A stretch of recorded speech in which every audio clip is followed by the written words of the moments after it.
How does a four-engine bomber, weighing more than 30,000 pounds, stay in the air after losing the one thing that keeps any aircraft stable? How does a B-17 survive without its tailplane? On February 9, 1944, over the frozen expanse of northern Germany, a B-17G flying fortress of the 560th Bomb Squadron, 388th Bomb Group, 8th Air Force was struck by a devastating burst of 88mm flak dot in an instant. The bomber's entire horizontal stabilizer and elevators, the surfaces that keep any aircraft from pitching uncontrollably, were torn away. The aircraft should have gone into a fatal dive. It should have broken apart under its own forces. It should never have made it home, yet somehow it stayed airborne. Somehow its crew fought to control it, and somehow they turned an aerodynamic impossibility into a miracle of survival. This is the forgotten story of the B-17 that kept flying after losing the very thing that keeps any plane stable. The aircraft was B-17G. Courageous Carol, serial number 431337, assigned to the hard-hitting 388th Bomb Group at RAF Netteschall, Suffolk. Its pilot was First LT Robert Bob Talbot, a 24-year-old from Ohio known for his calm under pressure and meticulous flying habits. His co-pilot, Second LT James Reed, only 22, had joined the crew 3 months earlier, but had quickly gained a reputation for fast-thinking improvisation. Navigator Second LT Arnold Bowden, Bombardier Second LT Frank Larkin, and the 6 enlisted gunners, all between the ages of 19 and 26, rounded out the crew. On the morning of February 9th, the 388th was tasked with a deep penetration raid against the Mi-110 component factory at Oschersleben, one of Germany's most heavily defended industrial targets.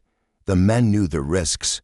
Just 2 weeks earlier, a similar raid had cost the 8th Air Force 34 bombers in a single day, but the mission was critical. Oschersleben's twin-engine fighters were tearing through American bomber formations across the Reich, disrupting production. Here meant fewer interceptors against future raids and a chance to ease the horrific attrition the bomber crews faced every week.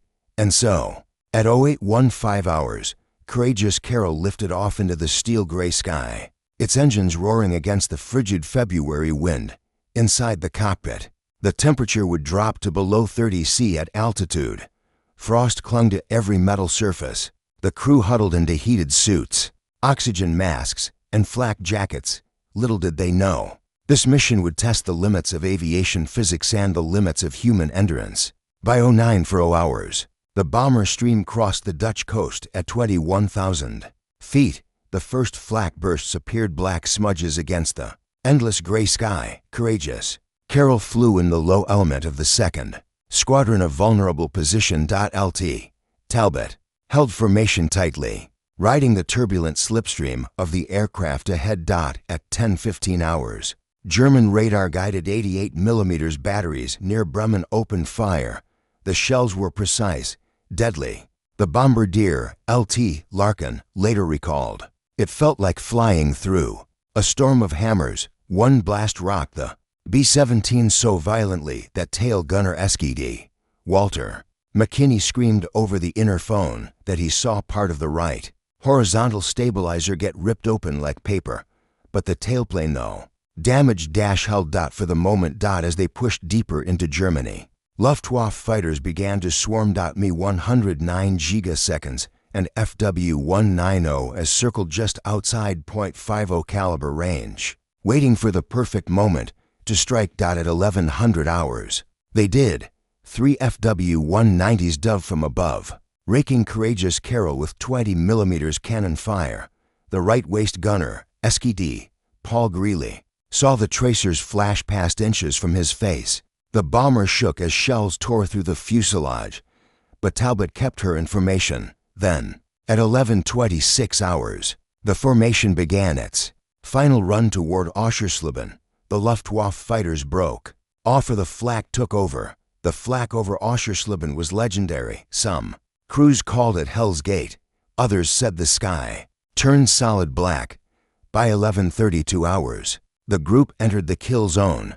Talbot's B-17 was hit twice in the left wing, then again in the fuselage behind the radio room. Every hit shook the aircraft violently, yet it held together. Inside the tail section, McKinney clung to his guns as explosions thudded dangerously close. At 1,138 hours, just 1 minute from bomb release, a perfectly timed shell detonated directly beneath the tail of Courageous Carroll. The blast tore upward with incredible force. McKinney felt the floor drop beneath him. A metal screamed. Rivets snapped like gunshots. He turned just in time to see the entire horizontal stabilizer and elevators, both left and right halves, disintegrate into the sky.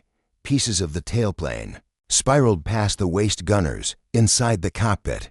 Talbot felt the B-17 lurch violently, nose down. The aircraft should have entered an unrecoverable dive. It should have broken apart under aerodynamic load, yet somehow it didn't.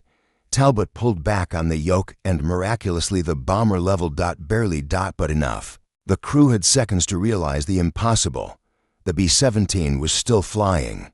For a brief, fragile moment, Courageous Carroll flew straight, but the loss of the entire tailplane meant the bomber no longer had any aerodynamic authority to pitch up or down. Every aircraft relies on its horizontal stabilizer to counterbalance the nose. Without it, even small changes in airflow could send the bomber tumbling. Inside the cockpit, Talbot and Reed felt the yoke go light, far too light. The B-17 was flying on raw instinct, like a wounded animal trying to stay upright. Then, at 11:39 hours, disaster nearly struck. The moment the bomb bay doors opened for the drop, the change in airflow pitched the nose violently downward. The aircraft entered a steep, accelerating dive. Talbot slammed the throttles forward to maximum power, an instinctive but useless reaction. Reed gripped the yoke with both hands. The altimeter spun downward, 20,000 feet, 19,000, 18,000. Navigator LT, Bowden shouted over the interphone, "We're losing it. We're losing it."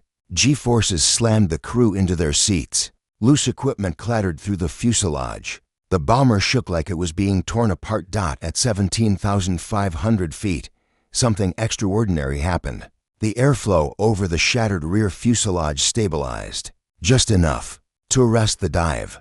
It wasn't level flight, far from it, but the B-17 stopped accelerating downward. Talbot seized the moment. With impossible steadiness, he feathered the throttles, reducing power to lessen the pitching moment. To the crew's shock, the bomber ever so slowly began to climb out of the dive. The bombs, still armed, remained in the bay. Dropping them would change the center of gravity and risk another fatal plunge. They couldn't release them. They couldn't stay on the bomb run. They couldn't rejoin formation. They were alone. By 11:43 hours, the formation had vanished ahead, leaving Courageous Carroll drifting thousands of feet below, a crippled wreck in enemy territory. The Luftwaffe noticed, to me 109 gigaseconds from Jagdgeschwader, one swooped toward the wounded B-17. Waist gunners, Greeley and Thompson, fired desperate bursts, forcing the fighters to break off, but they knew the Germans would be back. Inside the cockpit, sweat froze on Talbot's forehead as he realized the full extent of the crisis.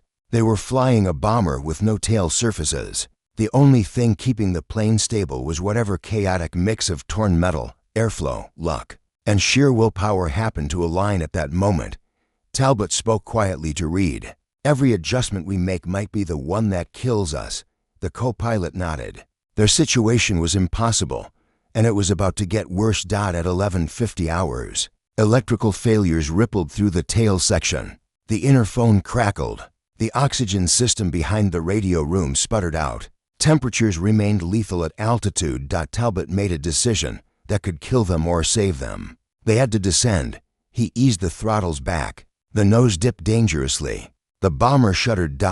But the dive stopped. The crew rode the edge of death down to 12,000 feet, low enough to breathe without oxygen. McKinney, clinging to the exposed tail compartment, saw daylight where the stabilizer once was. Wind blasted through jagged openings. He later said, "It felt like the plane was trying to shake us off." At 12:02 hours, 20 minutes after losing the tailplane, Talbot managed to coax the bomber into something loosely resembling level flight, but they were still deep in Germany. Low on fuel, still carrying a live bomb load, and being hunted. Then, something happened that none of them expected. A turning point. At 12:05 hours, to Mi-110 heavy fighters appeared off the right wing. They closed in fast, cannons ready. The B-17 couldn't maneuver. It couldn't climb or dive. It couldn't even bank sharply. The crew braced, but then shockingly the fighters didn't fire. Instead, they slid into formation alongside the crippled fortress. Greeley shouted, "They're escorting us? What the hell?" The Mi-110s flew close enough that the crew could clearly see the German pilots looking at the shredded tail in disbelief. What happened next would become a whispered legend among bomber crews. The fighters stayed beside Courageous Carroll for over 10 minutes, warding off circling Mi-109s and FW-190s. To this day, no one knows the Germans' motive. Some say the Luftwaffe pilots were honoring a doomed enemy crew. Others think they simply wanted to witness a miracle firsthand. At 12:17 hours, as the bomber reached cloud cover over the Hers Mountains, the Mi-110s dipped their wings and broke away. The B-17 still somehow airborne was on its own once more. Now came the hardest part. Could they make it back across the North Sea? At 12:25 hours, Talbot gathered the crew on interphone. His voice was steady. "Listen carefully. I'm going to try something. It might be the only thing that keeps us in the air." The crew waited. Talbot explained that the only pitch control they had came indirectly from adjusting throttle settings, shifting weight inside the aircraft, microbanking to create tiny pitch corrections. It wasn't flying. It was balancing a falling building. He asked two gunners to crawl forward toward the nose to shift the center of gravity. Every movement was slow, deliberate. Any sudden shift in weight could send the bomber tumbling. The nose dipped slightly. Talbot countered with a fractional throttle increase on engines 1 and 2. Reed monitored the vertical speed indicator, climb rate, steady as 0 feet per minute. A miracle. The aircraft stabilized. At 12:40 hours, they crossed the last major German flak belt near Emden. Guns fired, but their aim faltered as the B-17 flew lower than expected. Wobbling unpredictably, one shell exploded under the wing root, rattling the cockpit like an earthquake.